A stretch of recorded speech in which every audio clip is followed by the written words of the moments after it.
right, so Fishy Fathers, that's my title. This young man here, this beautiful boy, 8 years old, that is me. It's not my son, it's me. I had a backwards hat too, so that's pretty cool. And I was really a big fan of the Dewey Decimal System. Show of hands, how many people have ever used the Dewey Decimal System for anything? Yeah, well, this is the crowd that probably would. Yeah, okay. Never mind. Proudly. I thought it was going to be like one person, but it's like everyone. So anyway, the reason why I love the Dewey Decimal System is because I used to love going to the library, and I would go exactly. I had all the numbers memorized so I could go to all the fish and shark and reptile books right away. We already covered the reptile stuff, but my true passion nowadays is fish, right? I've always been so obsessed with them.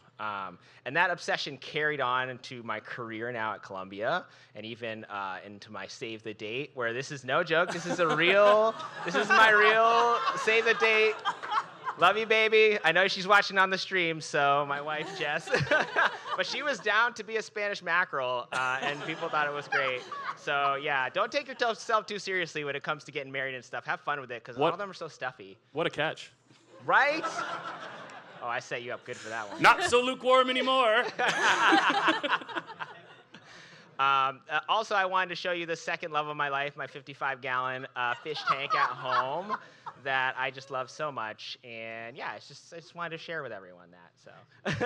So,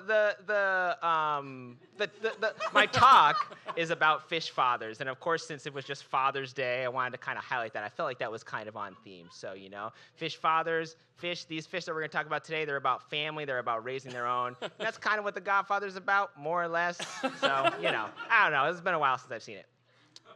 Anyway, the seahorse, I think it's like a little bit more common. Most people kind of know about the seahorse, right? Like even the lay person might know that the female lays her eggs in the male's brooding pouch, and then the male fertilizes them inside and then grows them up and gets a big old belly, and then eventually they hatch inside, and then they eject basically fully formed little zebrafish. See, that's zebrafish is well, we're going to talk about that later. I think that's what's happening to Rob right now. Exactly. Yeah, that's true. That's exactly what's happening to Rob. He's going to have his baby soon. Yeah. So not zebrafish, seahorses, fully formed little seahorses. My bread and butter is zebrafish. That's the next slide. So I work with these guys in the biomedical research world, and these guys are terrible fathers, terrible parents, really. So they externally fertilize, right? They lay those eggs, they put the sperm on them, and then they just scatter them everywhere, and then they forget that they did that almost instantly, and then they will just eat their own embryos right away. Yeah, terrible. But luckily... I don't remember leaving a snack here. Oh, look, Cheetos. So luckily we developed this amazing contraption in science called just a breeding tank. It's got as you can see, the eggs are at the bottom and they're just divided so the fish can't get to them. So they don't have a choice, which is great. But yeah, they're terrible parents. That's your takeaway.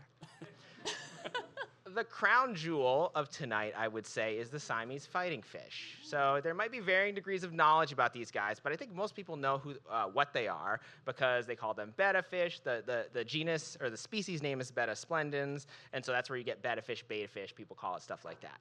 And people know them mostly for their fighting acumen, right? They're really good fighters. They're also very beautiful. They've been bred to have this amazing kind of plumage like fins. Not all of them are like that, but they really are kind of amazing creatures. But a lot of people don't know about some of the other cool facts about them. For instance, they possess something called a labyrinth organ. It's not just betta fish that have this, but all betta fish do have this organ. And it allows them basically to not just depend on their gills for oxygen extraction, but also to be able to gulp atmospheric air from the surface of the water and then basically extract oxygen from that instead of depending on the gills. So that's very useful because... And, if I can, amazing. Right? Labyrinth. Thank you. Do the dissolved oxygen molecules get to like a branch point in the labyrinth organ and something's like, I forget how this goes, but it's like... They probably die, right? Yeah, Did they die? One of us tells the truth and the other one lies or something. And David Bowie is there in a crazy costume. Yeah. I feel like labyrinths, it's like there's usually dead ends where something, you die, right? Like if you go the wrong way? Or is that... No, David Bowie just shows up. Yeah. David Bowie just shows up. And then Sounds good kills to me. you. Then he murders you. Yeah. Oh, for sure. So this is kind of showing their range, right? So the reason why they have sort of evolutionarily developed this Oregon is because they live in waterways that are low in oxygen. And so in Southeast Asia, where they're from, this is a great adaptation. So this is actually a picture of what the bedfish look like in the wild. They're a lot different than what we see actually in domesticity, I guess, right? In fact, there is, you can draw a lot of parallels between wild type bedfish and sort of the wolf, which is kind of how we, I guess, created the dogs of today, except for in the bedfish case, we've created these beautiful, we've taken a drab animal and we've kind of made it this beautiful creature with flowing fins and beautiful finnage and coloration. And then we did like kind of the opposite with these dogs. I mean, there are a lot of beautiful dogs out there, but I don't know about pugs and Chinese cresteds, and I don't know what that last one is. I've never seen that before. Any thoughts? Yeah, the bedfish in the wild is just like, inside me there is one shitty wolf. Yes. Anyway, so back to bedfish. So bedfish also have a lot of really cool distinct behaviors, and the way that they actually spawn is very unique to the species. So when the male gets to breeding age, he finds a little remote spot, and he starts gulping up air once again, but not to breathe this time. This time he coats it with a mucus, and he spits that back up until he has like a bunch of bubbles, which turn into basically what we call a bubble nest, right? It's a big raft. It's usually anchored by leaves, something of that nature. Pretty cool, huh? That's a very cute name for a thing. A bubble nest? Bubble nest, yeah. I know. Bubble nest. It's adorable. And he's just chilling under there. And it's akin to how a lot of the nest-building male birds are, right? Where they're beautiful. They're just like hanging out with this new amazing nest that they made, and they're just like waiting for ladies to come along, right? And sure enough, in this scenario, a lady does come along, and then they kind of, he struts his stuff, and if she's down, they make sweet, fishy love in the shadow of the bubble nest. Oh. Isn't that kind of cute? It's kind of romantic, yes. Really artistically done photographs of this. Yes, and so this was harder to find than I thought. A lot of them were in YouTube. Yeah, whatever. I don't need to get into it. But it's actually amazing because after they do that, right, so while they're doing it, it takes a little while to actually produce all these eggs and fertilize them. And each sort of like small mating session, the male has to swim down, catch these eggs before they hit the surface, or the substrate where he can't find them, and then he spits them back into the bubble nest where they stick up there. And that's really cool because he's doing a lot of the work, I would say. It's a lot more work. It's about time that no. I also take issue that you called it a short mating session. I mean, it's short but sweet and very effective. Okay. Okay? It's not about the size of the bubble nest. Yes, and so after the mating is done, the female is off scot-free. So she Ubers home or whatever, has a cigarette, she's out of there. And then the male is left with the progeny. So that's a cute picture of a male. Oh. And what he does is he guards that nest, and he drives away anyone who's coming in to eat his babies, basically. And those eggs are going to continually fall out of the nest, and he goes and picks them up, and he puts them back. It's so tender. And even when they become fry, whenever they become baby fish, he does the same thing, right? He just cares for them. Usually they're not even eating during this time. So it's about a week's time that he does this. And then at the end, they become free swimming, and they swim away, and they go on to be more bettas that propagate the species. So that's kind of it for betta fish. So I would say that they are kind of like the king of the dads, right? They're just the best. But I would be remiss if I didn't talk about some other dads, okay? Like the lump sucker, which is like takes the cake for the ugliest dad of all time, I guess. So the way that these guys father is basically they have a nesting site, and the females come along and they say, cool, I'm going to lay 300,000 of my eggs in this general vicinity, and then you're going to take care of them. And that's exactly what happens. The female takes off, male fertilizes and guards those eggs until they can swim around, and off they go. It's the same deal. This is called mouth brooding. This is actually much more common in female. Lots of gargle gargle. Did I make that big enough? Can everyone see that? Is that inappropriate? I'm sorry. Anyway, so This is much more Direct common in quote, female gobble, gobble. fish. What was that? It's a direct quote, looks like. Yeah, it's a direct quote. Yeah, they put It's a speech bubble nest. I liked it. Fuck you guys. I don't know why there's not a standing ovation for that great joke, but whatever. It's fine. So this is very common in the jawfish for the males to do the mouth brooding. So they just pick up all the eggs in their mouth. They keep them safe. They aerate them. They keep algae off of them, and they don't eat during this time. Although wouldn't you be kind of tempted to have a few caviars here and there? I don't know. I kind of would be, right? Like, Can we send this to zebrafish and show them how it's done? Like, this seems like we've it's been the trying. approach they need. We've been trying. Well, it's not hard to get the zebrafish to put the eggs in their mouth. Yeah, that's true. to not. Just it's the not swallowing part that's Yeah. tough for them. Exactly. Yeah. So anyway, they guard these, and it's quite Sorry. uncommon. Stop it with your gargling. Me. It's a little bit less common for males to do it, and more common for females. But this is a species that does. Also, cardinal fish is the same idea, right? They do that as well. You can see on the left there's eggs, and on the right he actually has little babies there. So Gargling yeah, font. I like them. They're so beautiful. Can you see this text? Is that too small? Wait, Gargling continued. Yes.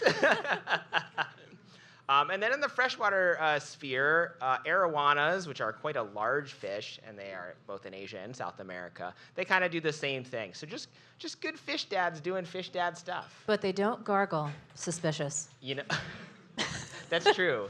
I didn't put the gargle for that one.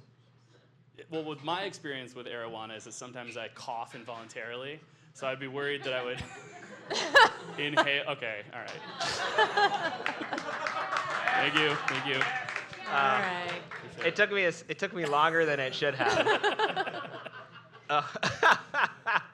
Okay, sorry, I'm gonna stop laughing. This is really good.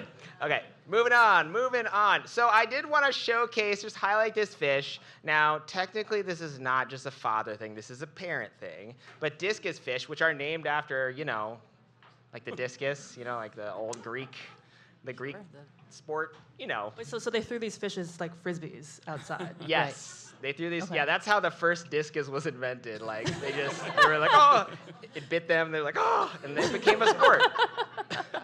And then someone has to die, right? Isn't that how Olympic sports start? Or no? I don't know. Anyway, so the cool thing about these fish is that the babies actually, so both parents are involved. Sorry, moms are involved too. Moms are awesome in this case. And the babies, once they're born, they migrate from the nesting site onto the sides of the fish. And then they feed off of the slime layer that are on these fish themselves. And as many of you guys probably know, the slime layer is very important for fish because it's like their first line of defense against pathogens. So I feel like that's like a really sacrifice, right, in order to like have your progeny live on. And in this world, I mean, we'll learn a lot about sacrifices as far as parents go. I'm sure Diana's going to talk a lot about that. I don't even know. But yeah, it's... What does that mean? I don't know. So ominous. To be continued. To be cont.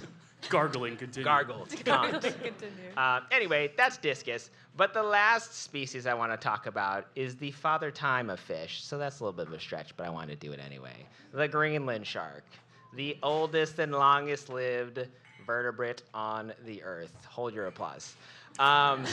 So these guys, scientists are still figuring stuff out about them. They think that they can live as long, between 250 to even maybe 500 years. I looked this up. The gestation for a Greenland shark, does anyone know how long that is? Just that if anyone has a guess.